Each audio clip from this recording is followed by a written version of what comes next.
What we're seeing right now is a misunderstanding of who Trump is, the economy that he's bringing, and the very structural differences between one administration to the next. And so, CPI was going through the roof. No one had great outlooks, at least from my peers, on what was going to be happening. And then we got, the win here, and we got these changes. So when you make it easier to do business, guess what happens? You do a lot more business. When you have pro-growth policy, like even as an example, right now in the beginning of this year, we've got the big, beautiful bill that's coming into play. I like to refer to that as the Tax Cuts and Jobs Act 2.0. These are the type of policies that incentivize everyday Americans to go and get that extra job, work those extra hours, and you do it while avoiding tips or taxes on those tips, taxes on that overtime. It's a massive thing as well for those on Social Security. And so when you begin to get pro-growth policy in, ultimately what you're going to see is the boom that we're recognizing right now. And so, I mean, even the tariff conversation, this is going to be so disruptive. Well, if done incorrectly, it could be. And maybe in the beginning it might be. But guess what? It actually sets us up not as a tax, but ultimately to be revenue flowing in a very positive way. Other presidents have done this in the past, and I think that they're pulling it off pretty well. You know, it's so funny to me because you have to look back to 2016. For anybody who doubted Trump and the economy, you look at 2016, he took an economy that Barack Obama suggested we would never see GDP over 3%. Oh, those days are long gone. Trump took the economy that was stalling under Obama and set it on fire. If it was only because of COVID that we had any weakness, Trump's policies were working. And of course, now we set the economy on fire again in a very good way.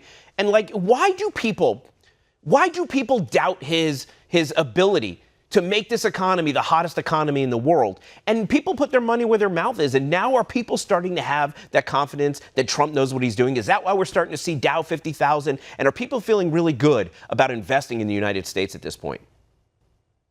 I think people should feel good about investing in the United States. I mean, we're still a nation of rule and law. That's what makes it the best place to do business. But I think just stepping back a second and talking about the government, people are used to slow policy change. They're used to slow implementation. He's a business guy. This guy gets stuff done. He does deals. He's also, playing 4D chess as it relates to a lot of different outcomes here. And so, just to even keep up with him and all the changes that are taking place is that's a task in and of itself. The news cycle is just shifting. But, this is a time right now that has been literally written in books for decades. Dow 50,000. I mean, we're within arm's reach of that actually occurring. And so, I think that we are set up here for a very positive cycle. I mean, if you look at GDP and GDP ultimately determines whether we're going to be more successful or less successful. GDP at 5% is absolutely incredible. So I think that the American consumer, again, getting the Tax Cuts and Jobs Act 2.0 in place, if that's 70% of GDP, well, guess what? We're going to be back to the races and we're going to be running really well. I do think that there's places that we'll see some shifting, shaking. I got concerns about Europe. I've got concerns about, tensions with the dollar and the gold's purchases instead of the Treasury. But I think that we're going to find answers to this in timeframes that are going to be needed. And ultimately, we are going to see him end his 4-year presidency having given the people back the vote, giving the people back the vote with their dollar and the economy that they ultimately believe the United States to be. And so, all these structural changes have implications, but they are structural. And so my analogy right now is I'm sharing that the economy is kind of like, you're going through a renovation, but you're having to live through it. Like there's some dust in the air, there's some commotion, maybe parts of it are not as comfortable, but the reality is you're creating something bigger and better as a result of it. So a little bit of endurance and little hiccups here along the way, and I think that we're going to find ourselves in a beautiful position. Look, I mean, they've talked about GDP actually exceeding even China right now. I mean, America is growing, and it's all thanks to Trump's policies. We're all going to benefit from it. If you're sitting on the sideline, there's a lot of Americans looking at the market approaching Dow almost 50,000. There's probably Americans sitting there on some cash and going, I'm not sure what to do. Real estate is still tough right now. The market's still uncertain about what's going to happen there. And if they're sitting on money and they're thinking about investing in stocks, is Dow 50,000 something they should be worried about, or is it a sign that it has plenty of room to go?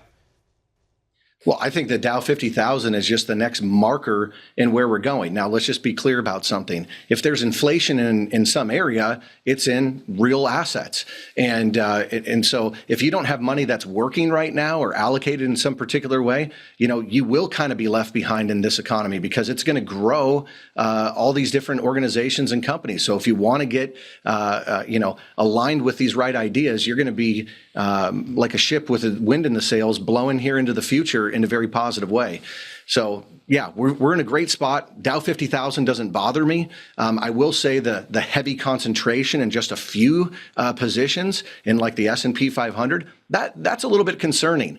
Only because we can have big pullbacks. The PE ratios of how long does it take to get your money back? They're at high multiples right now, and so could we see some pullbacks? Absolutely. It's part of the reason why I believe that we should be taking some of our profits from areas that we've done so well, and we should be reallocating to some of the places that are going to be structurally important if we're rebuilding, retooling, moving into a modern 21st century. We've got AI here today, which obviously is an incredible boost to GDP because you can get more productivity out of one individual worker. Just think about how fast it can read an email and respond back as an example. But I think that we're going to find a lot more application for AI. I think that we're going to, also be seeing, like things like robots coming forward here in the future, and what can they ultimately do in boosting GDP. So the average person today needs to get invested. They need to get aligned. They need to put their money into the system. Otherwise, unfortunately, the fiat dollar, the dollar that is absolutely the world's reserve currency, it is slipping, and I think it's losing strength. And in fact, in order for our economy to actually produce things and sell it to the rest of the world, we're going to need to have a weaker dollar. Otherwise, the world can't afford to purchase the things that we're creating. Yeah, well, so I guess the bottom line is if you're somebody that's looking to invest as a casual investor, if you're a working person looking to retire, don't miss the Trump economic train. Don't miss the ride. It's only going up from here. Thank you so much for being here, and we're going to talk about the economy as it continues to grow again real soon, my friend. All righty. Appreciate you, David. Talk to you soon. Talk to you soon.